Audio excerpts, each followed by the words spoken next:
Life, as I knew it, began to change in college. I was an ambitious student, focused on laying the foundation for a successful career. Yet, amidst the lectures and late-night study sessions, I met someone who shifted the course of my life entirely. Jenny was magnetic, confident, captivating, and brimming with charm. Her presence seemed to light up every room she entered, and, against my better judgment, I was drawn in. Our relationship blossomed quickly. Between shared classes and endless conversations, I found myself imagining a future with her. At the time, I didn't notice the cracks, small signs that hinted we might not be as compatible as I believed. She had a sharp wit, an incredible smile, and an air of mystery that left me wanting to know her more. Little did I realize that same mystery would later unravel everything we built together. My name is Mike Wilson, and for years, I lived under the illusion that my life was flawless. But in a single evening, that illusion shattered completely. The life I cherished, the people, the memories, was either destroyed or teetering on the edge of collapse. Despite the devastation, I clung to a verse from the Bible for comfort. Time and chance happen to all, a reminder that life's twists and turns are beyond our control. I married Jenny Smith 3 months after college. For over 7 years, I never suspected her betrayal. Jenny and I met in college. She was stunning, blonde, green-eyed, and charming. She captivated me instantly, and we shared similar goals leading to marriage. At 5 8 inches and 190 pounds, I wasn't a movie star, but I had my share of attention. We became inseparable after meeting in a statistics class. Right before graduation, I landed a solid job, and our future seemed bright. A red flag I missed was Jenny's reluctance to introduce me to her parents. She was ashamed of their poverty, but I found her parents, John and Alma, warm and kind. They became like family to me after my parents passed. Despite Jenny neglecting them, I kept in touch, helped out when I could, and admired their generosity, despite having little. I started as a staff accountant at a large firm and earned a significant salary. 3 years later, after passing the CPA exam, I was promoted to department head with a 6-figure salary. Jenny was thrilled. We upgraded our home and lifestyle. Shortly after we married, Jenny had twins, Glenda and Mark. Initially unhappy, she adjusted and became a devoted mother. After 5 years at home, she returned to work as a legal assistant. I worried about potential infidelity, but her boss, Clem Flint, a loyal family man, kept the workplace professional. 6 years into our marriage, Jenny became restless. After snapping at Glenda over something trivial, she confessed feeling trapped and unfulfilled. She longed for more, travel, luxury, and freedom. She rejected my suggestion of counseling, claiming she wasn't crazy. Her moods created tension, but I believed it was temporary and stayed committed to our family. I devoted myself to our twins, shielding them from Jenny's instability. On weekends, I took them on outings. Jenny sometimes joined, but often stayed behind. The kids cherished her good moods, but preferred when she didn't come during her bad spells. Things briefly improved after a company picnic, but everything fell apart at the New Year's Eve party. Typically, we skipped such events, preferring quiet celebrations at home. This year, Jenny insisted on attending, claiming she wanted to dance, though she rarely enjoyed it. At the party, I was surprised to see our boss, Brad Colson, who usually only attended the summer picnic. Brad had met Jenny at that picnic, but his presence at this event was unusual. Soon after we arrived, Brad asked Jenny to dance. She danced several songs with him, but declined when I asked, citing fatigue. Yet, when Brad returned, she enthusiastically danced 5 more songs. As midnight approached, I realized Jenny had been with Brad most of the evening. I searched for her, wanting to kiss her at the countdown. To my horror, I saw Brad pulling her into a kiss. Furious, I stormed over, shoved Brad, and shouted, "Leave my wife alone, you fool!" The room fell silent as everyone stared. No one had ever spoken to Brad like that, but I didn't care. My heart raced, my face burned, and though I wasn't a fighter, I was ready to confront him. Brad, however, just smirked. "Jenny, let's go home," I demanded, reaching for her hand. She pulled away. "Mike, I'm sorry," she said, taking Brad's hand. "I'm going with him. Just tonight. We'll talk tomorrow." I was stunned. Brad and Jenny left together, leaving me humiliated as the crowd watched. Without a word, I left and went home. My world shattered. The next morning, New Year's Day, I woke with the worst hangover of my life after crying, drinking, and barely sleeping. I raged internally, plotting revenge against Brad, convinced he had manipulated Jenny. Still, I loved her and hoped we could fix things. I rehearsed what I'd say when she returned, assuming counseling would be involved. But doubts crept in. What if she didn't come back? Panicked, I rushed to pick up our kids, Mark and Glenda, before Jenny could. At IHOP, while they ate pancakes, I jotted down plans for reconciliation and a potential divorce. Returning home, I was relieved and disappointed to find Jenny wasn't there. Then I noticed a message on the answering machine. It was Jenny saying she needed time to think and was going on a business trip with Brad as his temporary secretary. Her excuse was nonsense. It was clear Brad wanted her, not a secretary. I tore up my list for reconciliation. The pain of betrayal hit harder than anything I'd ever felt. Dark thoughts consumed me, anger, revenge, despair, but I dismissed the idea of injuring myself. I loved my kids too much to abandon them. As my mind spiraled, another question haunted me. Were Mark and Glenda really my children? I resolved to get a DNA test. At the restaurant, I discreetly collected samples while pretending everything was normal. Realizing I needed legal advice, I called a friend who had gone through a divorce. He recommended his ex-wife's attorney, Tom Watson. Though it was New Year's Day, I called the number. To my surprise, a man answered. "Tom Watson," he said. I quickly realized I was speaking directly to the lawyer I needed. Before he could dismiss me, I explained the situation, including that my wife's lover was Brad Coulson. His interest piqued immediately. "Can you come to my office at 9 a.m. Tuesday?" he asked. "Yes, if I can find someone to watch my kids," I replied. "Bring them with you," he suggested. "They'll help clarify some things for you. Also, gather all your financial documents, bank statements, bills, tax returns, marriage and birth certificates, and a list of major purchases over $100. I spent the rest of the day playing with the kids, but stopped to pick up a DNA test on the way to dinner. After swabbing our cheeks, I sent the kid off. 2 days later, I was relieved to learn Mark and Glenda were mine. The morning of the appointment was hectic as I prepped the kids and called work to take the week off. At Tom Watson's office, he led us to a large conference room. I set the kids up with tablets while we talked. Twice, I broke down explaining how Jenny left me for my boss on New Year's Eve. Tom was empathetic, but warned me things would be challenging. Tom then revealed a personal connection. His cousin, Abby, was once married to Brad's brother, Joe. Joe cheated, left her, and Brad's lawyers crushed Tom in the divorce proceedings when he was just starting out. However, Tom had since dedicated himself to family law and vowed to fight for me. "Brad will throw his team at us, but I'll give it my all," he promised. "That's all I need to hear," I said. We got to work reviewing documents and discussing my goals. I wanted the house, half the assets, my pension, no alimony, and joint custody. Tom advised tempering expectations, explaining Jenny would likely get primary custody, especially if she married Brad and became a stay-at-home mom.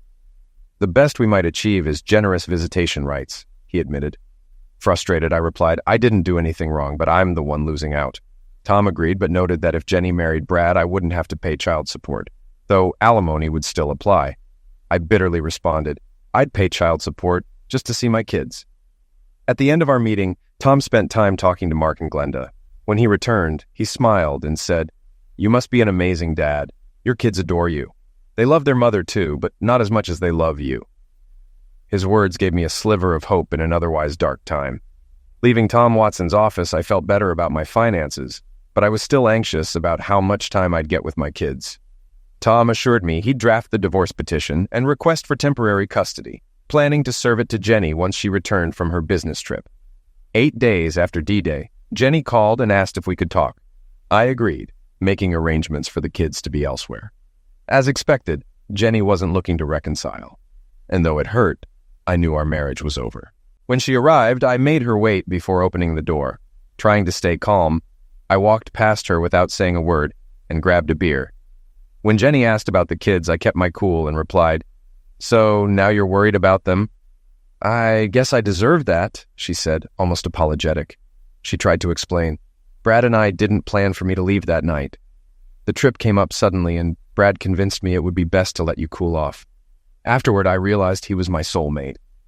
"Isn't it amazing that your soulmate is rich?" I snapped. "I assume you're here to talk about our divorce. Let's get it over with. I've got better things to do." Jenny bristled. "You don't have to be rude." "I don't care what you think," I replied flatly. "Fine, I don't have to sit here and take insults," she shot back, but her confidence wavered. "Then leave," I said, heading toward the backyard. I didn't really want her to leave, but I had to stay composed. To my surprise, Jenny decided to stay. She pulled out an envelope and handed it to me. As I read, Tom's prediction came true. Her terms were generous, until the last paragraph. I nearly exploded.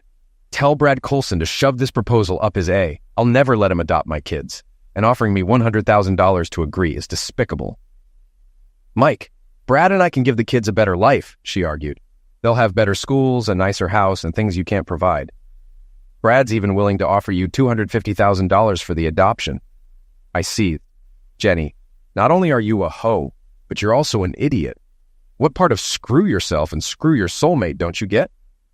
Brad might increase the offer to $500,000, she said quickly. That's probably more than you'll ever see.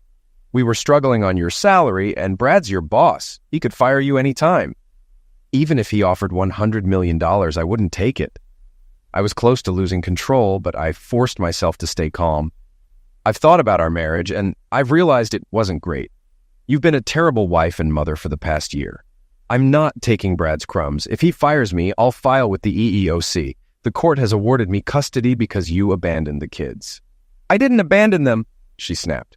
At that moment, the doorbell rang. It's for you, I said, smiling as I walked to the door. A sheriff's deputy handed Jenny a summons. She read it and, in tears, ran out. It felt good to see her like that. I called Tom. She just left, served with the divorce papers. Hope you behaved, Tom said. It was hard, but I did. She left crying after being served. But there's something I didn't expect. Brad wants to adopt my kids. Can he do that? Tom was surprised.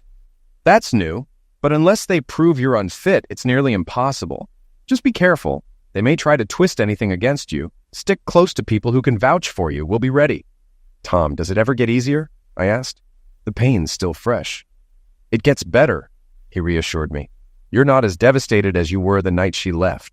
There will be tough days ahead and we might lose a few battles, but we'll regroup and fight back. Keep the faith. During the week I took off work, I followed Tom's advice and made all the financial arrangements. I opened new accounts, transferring half of our money into them, and set up after-school care for the kids. Their school had a program until 5:30 p.m., which fit perfectly with my work schedule, allowing me time to run errands and still put the kids to bed. That week also gave me the chance to establish routines with the kids. Jenny had been lax about managing bedtime, so I set stricter rules. I made them bathe, brush their teeth, and go to bed by 8 p.m. At first, they resisted, but when I promised to read them 2 stories instead of 1, they began looking forward to it. Our bond grew stronger, and surprisingly, they didn't ask about their mom too often. But one day, Mark asked, "Will Mom ever come back?" I didn't want to hurt them, but I couldn't lie. Your mom has found someone else she likes better and wants to live with him. She also wants him to be your new daddy. Both kids cried, and I quickly reassured them, no matter what, I'll always be your daddy. That calmed them down, and they hugged me tightly. On Saturday, I took my children, Glenda and Mark, to their riding lessons. Even though their mother, Jenny, hadn't seen them in over a week, they were thrilled to see their instructor, Miss Darla. Darla, who owned the horse farm, was an exceptional teacher. Glenda adored horses, while Mark, despite his initial hesitation, had surpassed his sister in riding skills. When I arrived, Darla greeted me with a question. "Where's Mrs. Wilson?" she asked. "We're getting a divorce," I replied. Darla's expression shifted to concern. "I'm sorry," she said. "I didn't mean to intrude." "It's okay," I reassured her. "I just hope the kids can keep attending lessons. Right now I have custody, but Jenny will probably get primary custody, and I'll have visitation. I'll fight for joint custody, but it doesn't look promising." "Why do you say that?" she asked. I sighed. "Jenny plans to marry her wealthy lover, Brad. She'll be a stay-at-home mom while I'll be scrambling for babysitters. On top of that, I work for Brad, and I'm pretty sure he'll find a way to push me out of the company." Darla's brow furrowed. "That's Brad Coulson, isn't it?" "Yeah. Do you know him?" I asked. "I haven't met him, but I've dealt with his lawyers," Darla said, her voice tinged with bitterness. "They tried to take some of my land next door.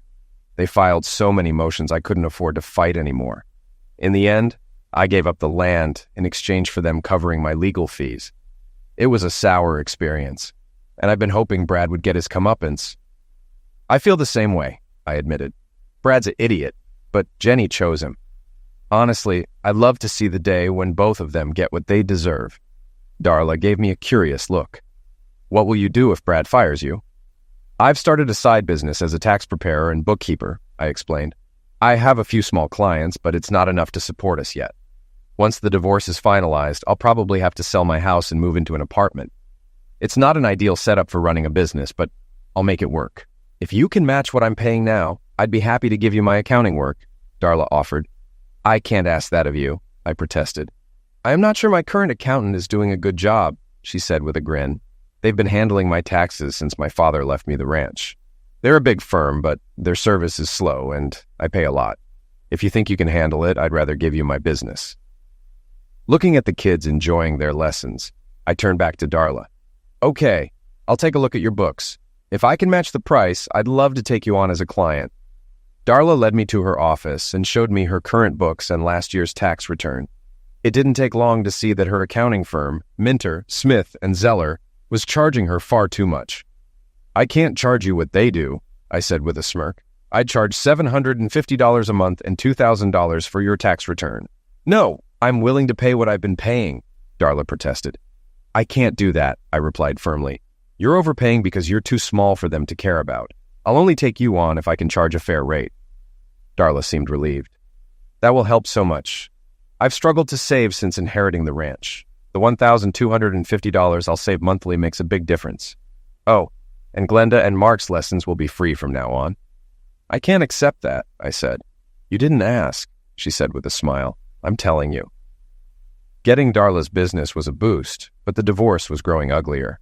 Each week, photos of Brad and Jenny appeared in the paper, flaunting their happiness while I struggled.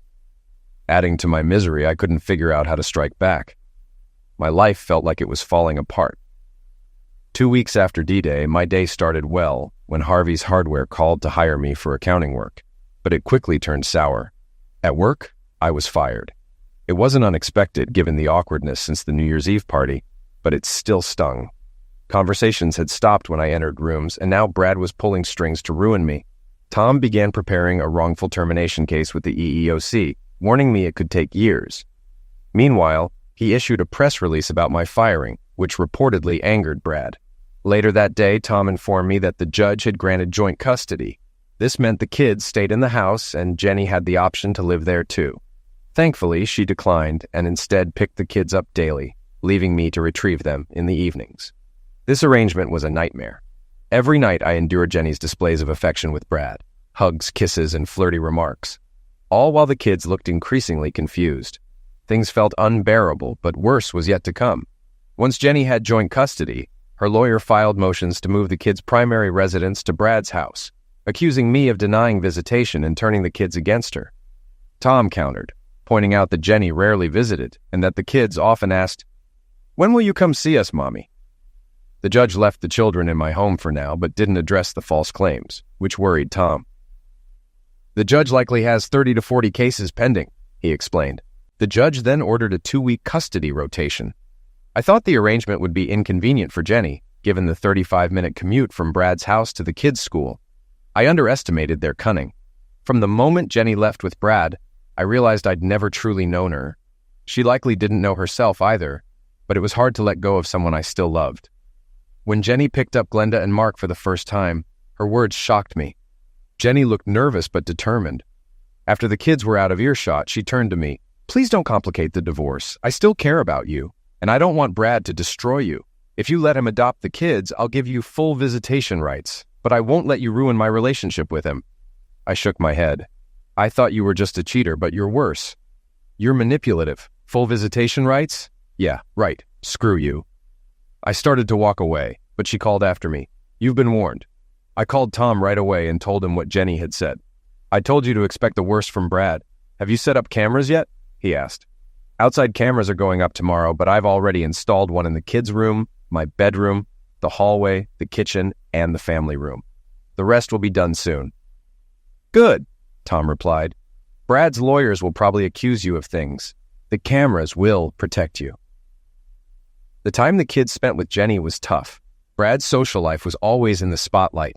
Photos of him and Jenny with the kids appeared in the newspaper and on TV.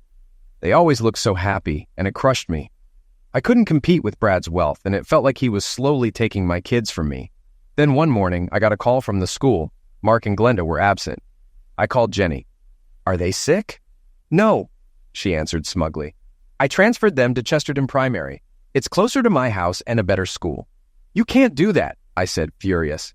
"I can, and I did," she snapped before hanging up. I called Tom, and he said we'd fight the transfer, but the judge would likely allow it since the new school had a higher rating. Courts prioritize what they think is best for the kids, even if it means sending a terrible message. Their mother can do whatever she wants, and their father is powerless. Tom warned me that this was just the beginning. "Stay vigilant," he said. "This is only their first move." On Tuesday, Tom filed a complaint about the transfer, but by Wednesday, Jenny's lawyers accused me of mistreating Glenda. I was furious, but Tom kept me calm. An emergency hearing was scheduled, and I was barred from seeing my kids until the investigation was completed. Tom quickly got a court order demanding more details on the accusations. The judge wasn't buying it. "Mr. Silas, if these accusations are false, there will be consequences for Mrs. Wilson," he warned.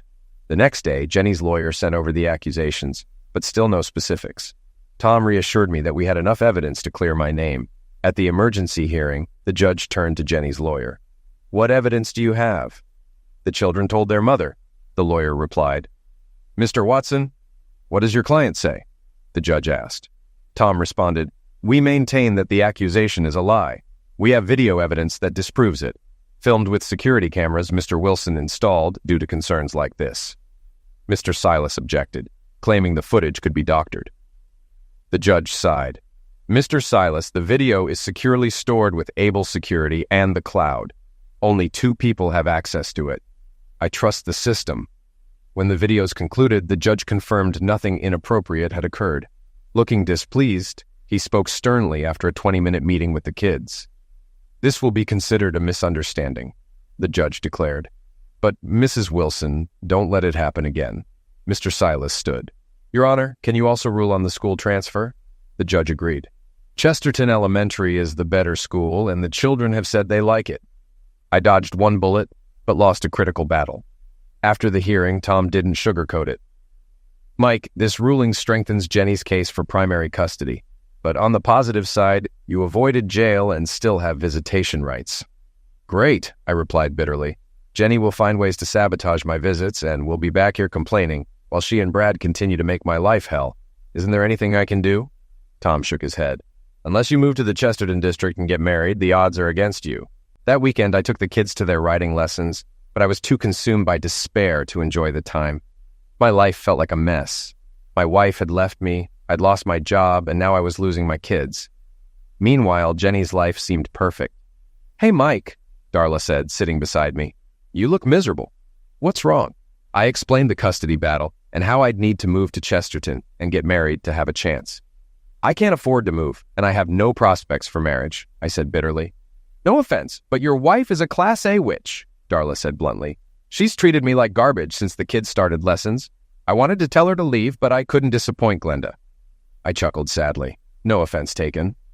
After a moment of silence, Darla brightened. "I have an idea. My house is in the Chesterton district. Move in, and we'll tell people we're engaged. Once your divorce is finalized, we'll marry. That puts you on equal footing with Jenny." I stared at her, amused. But the more I thought about it, the more sense it made.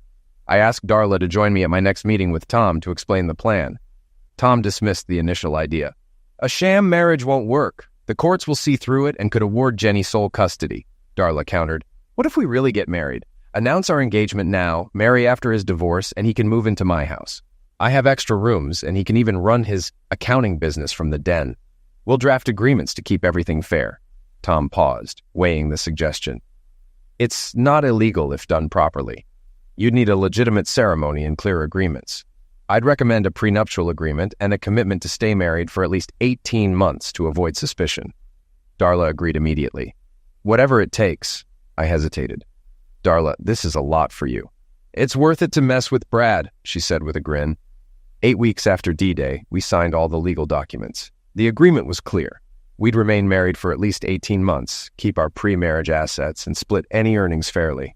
I paid rent, which was considered my contribution to household expenses. Darla seemed thrilled, and I realized she hated Brad as much as I did. The next day, Darla and I applied for a marriage license at the courthouse. We had blood tests done and then waited for the final custody hearing. Tom filed for joint custody while Jenny's lawyer pushed for sole custody. Meanwhile, Jenny and Brad announced their wedding plans, with lavish details appearing in the society pages. I wasn't invited, of course.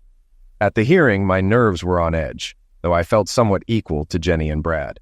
I knew, however, that the court's decision wouldn't necessarily be fair. Jenny's lawyer, Mr. Silas, began by criticizing me. Mr. Wilson is unemployed, struggles to pay bills, and doesn't live in the Chesterton district. We are also concerned about his mental state. Tom immediately objected. Do you have evidence of that? The judge asked. Mr. Silas admitted he didn't. He then switched tactics, stating that Jenny and Brad planned to marry, and Brad's home was in the Chesterton district with substantial means. Therefore, Mrs. Wilson should have sole custody, he concluded. Tom rose and corrected the record. Mr. Wilson is financially stable and has started his own profitable accounting firm. He's living in the Chesterton district with his fiancée, Darla Lamson. We request joint custody. Jenny and Brad looked stunned, and I felt a rush of confidence. After talking to the kids for about 20 minutes, the judge returned. Making custody decisions is difficult, but after speaking with the children, they want time with both parents. I'm granting joint custody. The children will spend 2 weeks with each parent starting this Sunday. The transfer will happen no later than 2 p.m. every 2 weeks. The judge finalized the divorce in 30 days, and everything would be split 50-50ths. Jenny and I would each receive $6,000 from the sale of the house. As we left the courtroom, I felt triumphant, but I kept my cool. I hugged the kids, then approached Jenny and Brad, who were angry at their lawyer. Sorry to interrupt, I said with a smirk, but I just wanted to confirm when I can pick up the kids 2 weeks from Sunday. Brad growled, but I brushed him off. Jenny sneered. You're marrying Miss Piggy to get joint custody. I shot back. And you're marrying your grandfather, you little crap. Brad lunged at me, but I dodged him. Jenny pulled him back, and Mr. Silas intervened, warning Brad that attacking me could result in sole custody for me. At that moment, my kids clung to me, shouting, Don't hurt our daddy. Jenny tried to calm them.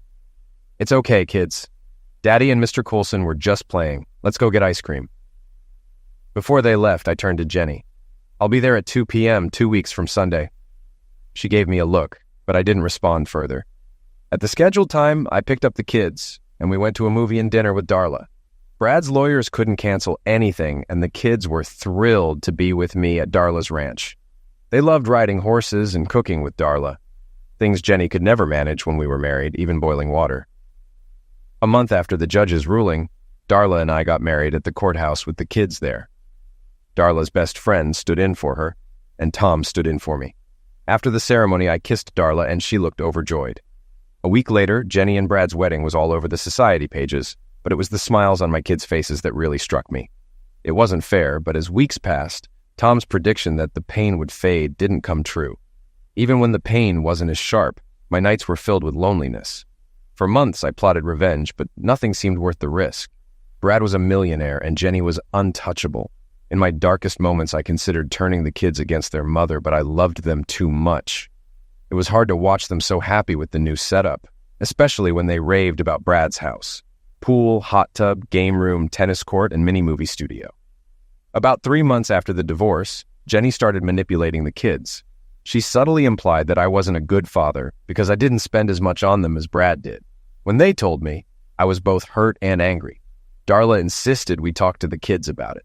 When the kids returned, I asked, Do you think I'm a bad dad because I don't spend as much money as Brad? Mark replied, That's what Mom says. I explained, Mr. Coulson is very rich. I can't buy you everything he can. But I love you, and if presents matter more, I won't make you come to the ranch anymore. Glenda started crying. No, Daddy. I don't want to be with Mommy all the time. I want to be with you too. Mark, with tears in his eyes, agreed. When Jenny found out, she was furious and came storming to the ranch. Why are Mark and Glenda mad at me? She yelled when I opened the door. I didn't want to fight, so I simply said, Back off, Jenny, and slammed the door in her face. That was just the beginning. Jenny started planning expensive trips for the kids every few months. They begged to go, and I gave in. But one time, when they wanted to go to New York, I suggested we switch weeks. Jenny refused, and the kids were upset with her, not me, a small victory. During this stressful time, Darla and I also had support from Jenny's parents, John and Alma. When Jenny didn't invite them to her wedding, I invited them to the ranch for a barbecue. Darla insisted they stay the weekend, and we had a great time. I learned that John, a Vietnam War veteran, had been awarded 3 Purple Hearts and a Silver Star. Jenny's embarrassment of him was a turning point for me. From then on, we invited them over when the kids were with me. while Jenny refused to visit or invite them to her home. John also taught me to ride horses, which helped me connect with the kids. I read books on divorce and co-parenting and came across advice to give kids experiences instead of material things. Darla took it a step further, planning hikes, bowling trips, and even a mini rodeo with a local charity. Glenda and Mark were excited to be part of the parade at the rodeo, and it became a highlight for all of us. Jenny tried to sabotage the rodeo by offering to take the kids to Disneyland, but Mark and Glenda refused. They didn't want to miss their first rodeo, which turned into an annual event. In the year after the divorce, Jenny kept trying to win the kids' favor, often making snide comments about me. Occasionally, she'd convince them to spend a few days with her and Brad instead of me. Even though it stung, I never showed it. Each night they were with me, I continued to read them 2 books before bed, even as they got older, and I had to break the chapters into smaller chunks. Though Darla and I didn't sleep together, living with her was great. She was upbeat and kind, and I was able to grow my accounting business. By the end of the first year, I was making about 70% of what I earned working for Brad. But even after a year, Jenny kept trying to outdo me in the kids' eyes. Brad, however, had realized I wouldn't let him adopt my children, and his interest in them began to fade. He became more focused on Jenny and wanted her with him during his overseas trips. At first, I resisted letting the kids travel abroad, fearing they might be hijacked. But Darla convinced me Brad wouldn't risk a scandal. I agreed, and the kids loved their trips, often returning with stories for days. When one of their trips was extended, Jenny called to send the kids home early, and I met them at the airport. I barely noticed the first anniversary of the divorce until Tom reminded me. I hadn't even mentioned it to Darla, but I quickly made it up to her with flowers and a dinner. Darla was overjoyed. However, as we approached 18 months, Darla became more distant. She wasn't unpleasant, but I could tell something was off. I felt like I had overstayed my welcome and began looking for a new place to live, finding a townhouse in the Chesterton School District. I didn't want to leave. I loved living on the ranch and working from home, especially with Darla's company. We'd even expanded the ranch, adding more land and developing it into a popular spot for weekend riders and corporate retreats. Darla's business was thriving, bringing in nearly $200,000 a year after taxes. My own business was growing too, and I'd hired staff. I even received a settlement from Brad's company for the wrongful termination lawsuit, $250,000, which I split with Tom. The night before the 18-month mark, I told Darla I was planning to move out and rent a place temporarily until I bought a house. She burst into tears and locked herself in her bedroom, leaving me feeling confused and anxious. Despite being married, we had never been intimate. I cared deeply for her, but I had kept my distance, unsure of how to approach her. That night, a thunderstorm hit, and Darla came into my room, terrified of the lightning. She asked if she could sleep with me. When I pulled the blanket back, I realized she was without clothes. Trembling, she whispered, "Please, Mike, I know you don't love me, but I need you to make love to me at least once before you leave." That night, I realized my feelings for Darla had grown deep and genuine. It wasn't the infatuation I'd felt for Jenny, but a mature love that had developed over time. Making love to Darla completed the healing process for me. Darla, I don't know if this is love, but I never want to leave you. Over these months, my feelings for you kept growing, but I was scared you didn't feel the same. "Oh, Mike," she said emotionally, "I've loved you since the beginning, but you were married to Jenny. When we agreed to pretend to be married, I thought I had a chance. But when you said you were leaving, I was devastated. I love you and want to be your wife. I'll only leave if you make me, I promised. You're my home." The next morning was sunny and bright, and I felt completely different. The betrayal and anger I'd carried were gone, replaced by contentment. Darla and I were no longer pretending. We were truly husband and wife. When I suggested a honeymoon, Darla surprised me by choosing Montana. Her father had always spoken fondly of working on a ranch there, inspiring him to buy their Texas ranch. We spent 2 weeks exploring Montana and staying at a working ranch where Darla got ideas for her own property. The best part was the nights we spent together, deepening our bond. When we returned, the kids were thrilled to see us, but shared their unhappiness. While Jenny and Brad were traveling in Europe, they had left the kids with a strict nanny who wouldn't let them swim or do much beyond school and homework. When Jenny picked them up, I offered to take the kids if she needed to travel again. "The custody agreement is clear," she snapped. 2 weeks here, 2 weeks there." I called Tom for advice, and he suggested waiting to see if it happened again. 6 weeks later, it did. When I called the kids, they told me Jenny and Brad were away for another week. Tom filed to modify the custody agreement, and Jenny was furious. "Hell will freeze over before I agree to any changes," she fumed. In court, her lawyer argued that the custody agreement had been working for 2 years. Tom countered, explaining that allowing the kids to stay with me during her trips would be in their best interest. The judge agreed. "It makes no sense to deny the children their father's company when the mother is away," he ruled, granting the modification. It was a significant victory, ensuring the kids would have more stability and time with me during Jenny's frequent travels. For the first time, it felt like things were truly falling into place. I was shocked by the judge's swift ruling in my favor, but Jenny's furious glare warned me trouble was ahead. "Why are you such a pain in the A?" she snapped in the hallway after the hearing. "Jenny, I don't get it. You're gone, so why can't the kids stay with me? It's better than sitting with that drill sergeant of a nanny you hired." "Screw you, Mike," she hissed, storming off. I turned to Tom. "What's her problem?" "She hates losing control and fears the kids might love you more than her," he replied. Years later, Darla and I had 2 children, Wendy and Stephen. Glenda became like a second mom, and Mark was a protective big brother. Time flew by, and Mark and Glenda spent most of their time with us. Jenny and Brad often traveled, leaving the kids behind. Jenny's contact with her parents dwindled to rare dinner visits, while we invited John and Alma over almost every weekend. They were like family to me, and I loved hearing John's stories about his life in Vietnam service. It pained me that Jenny ignored her parents, but any attempt to talk to her about it was met with hostility.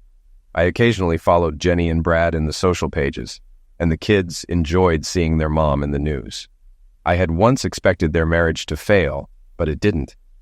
According to Glenda and Mark, Brad was kind to them and showered them with gifts. 8 years after the divorce, Alma passed away from cancer.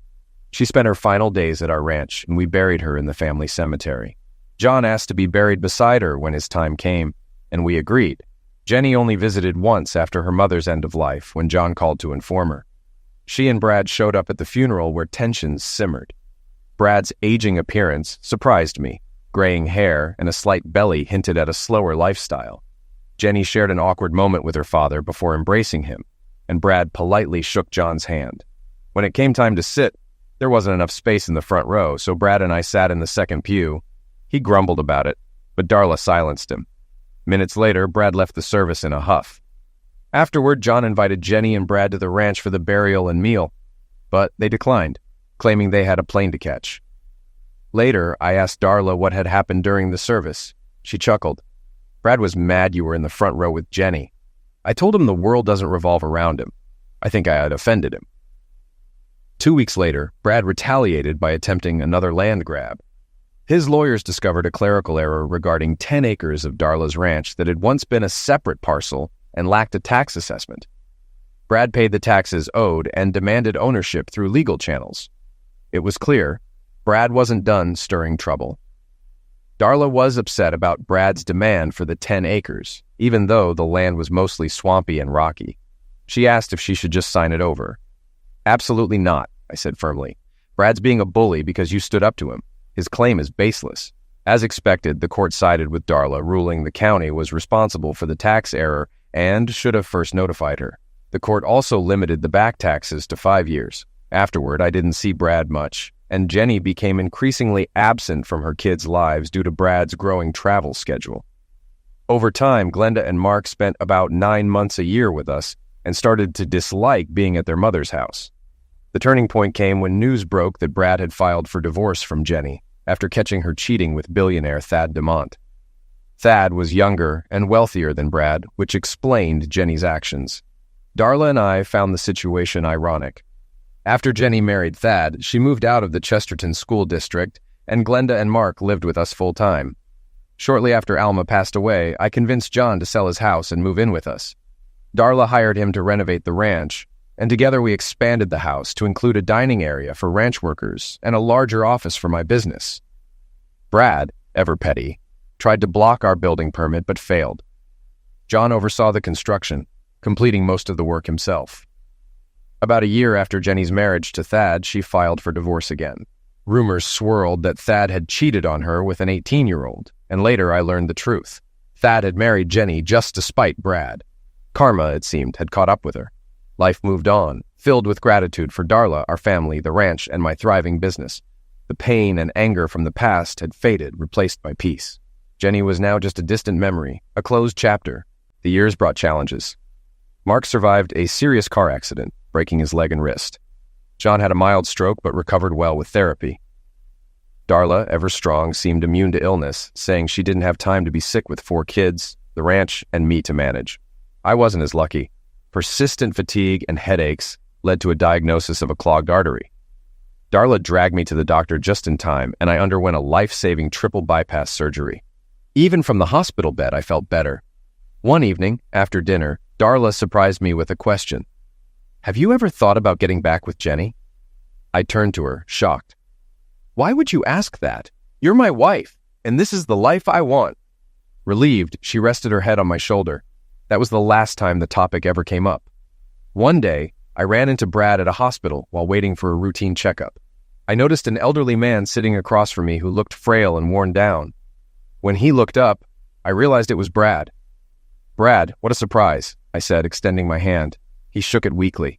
"You won," he said, sounding defeated. "Won what?" I asked, confused. "I really loved her," he said, his voice cracking. "I thought she loved me too." I realized he was talking about Jenny. "Yes, she has a way of making people fall for her," I replied carefully. "But Jenny's biggest flaw is that she thinks money equals happiness. She never got over being poor." Brad sighed deeply. "Now I understand how you felt when Jenny left you. How did you get through it?" "One day at a time and with the help of a loving woman," I answered. "There's no easy way." Brad's eyes teared up. "It's too late for me," he said quietly. "I love Jenny with all my heart, but I have stage 4 cancer. I wanted to apologize for what I did. I know it was wrong to pursue a married woman. I hope you can forgive me." Looking at the old man, I felt a mix of emotions. I'd once hated him, but now all I felt was pity. "Brad, there was a time when I hated you, but that's over. If you want my forgiveness, you have it." Brad smiled weakly, thanked me, and left. He passed away 5 months later. Darla and I attended his funeral, and I was surprised by how few people showed up.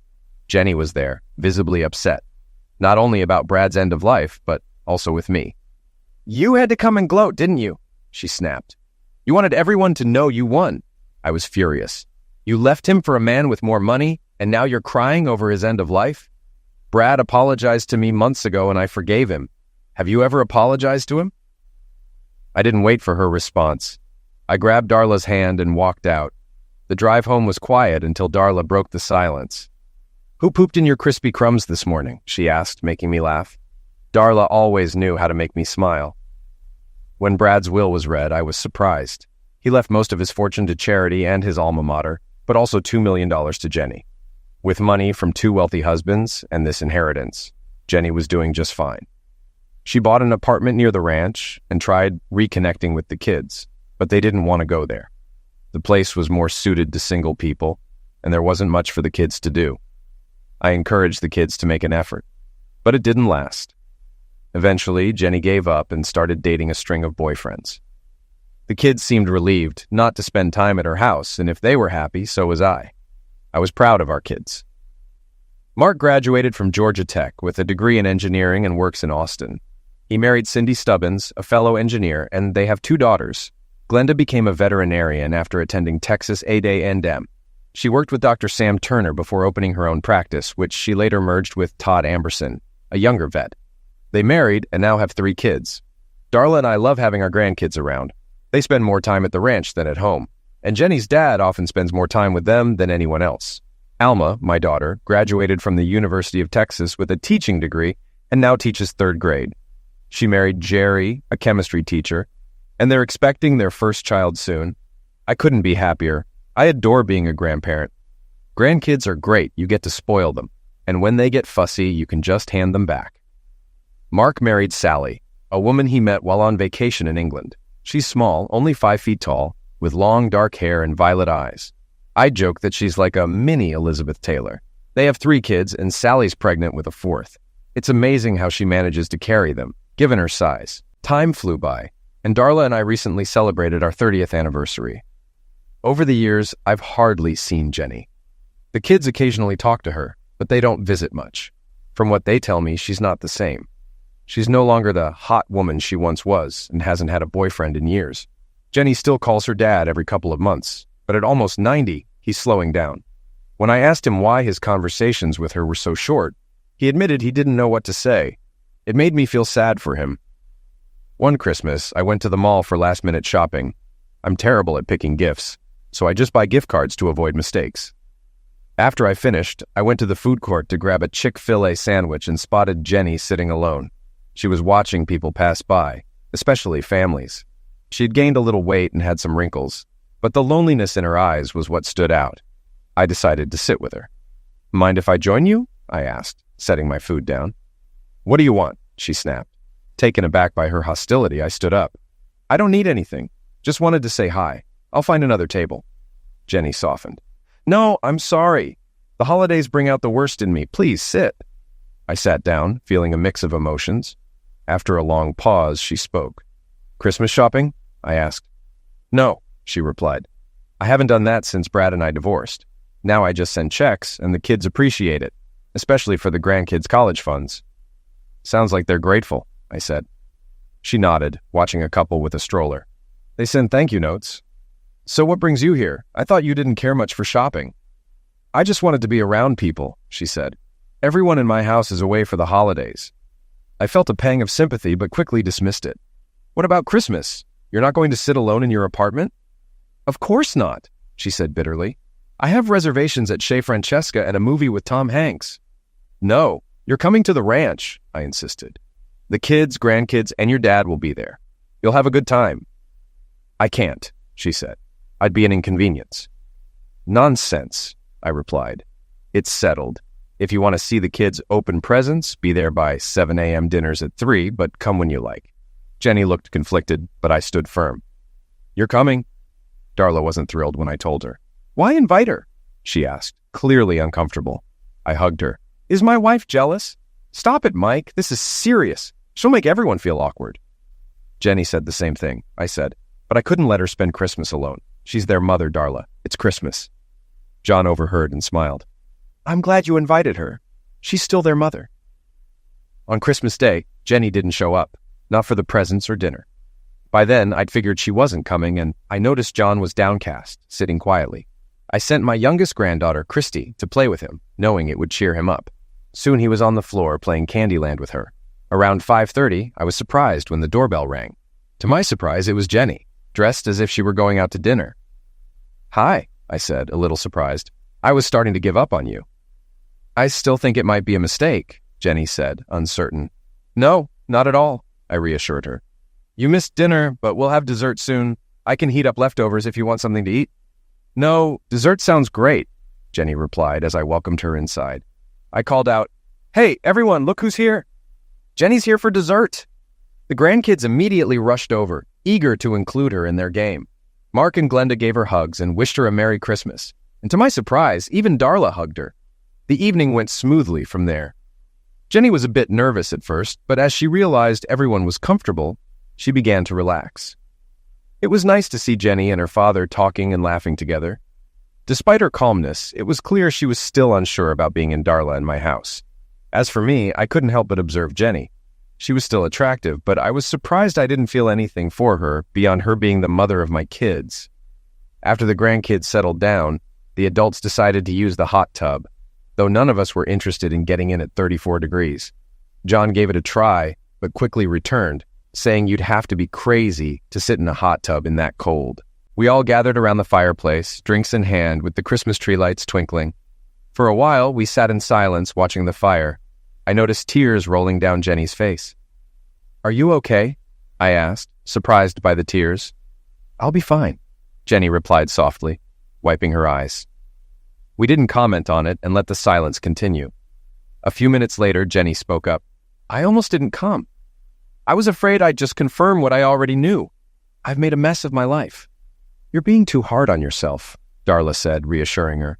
"I've seen pictures of you and Brad. You loved him. Same with Thad. Not every marriage works, and half of them end in divorce." "I did love Brad," Jenny said, wiping her tears. "And I still loved you, Mike." but I loved his money and power more. We were good together for years, but I let him drive a wedge between me and my kids. As he aged, he had health issues, and I started cheating on him before I even started dating Thad. Her voice cracked as she continued. I saw the same pain in Brad's eyes that I saw in yours, Mike.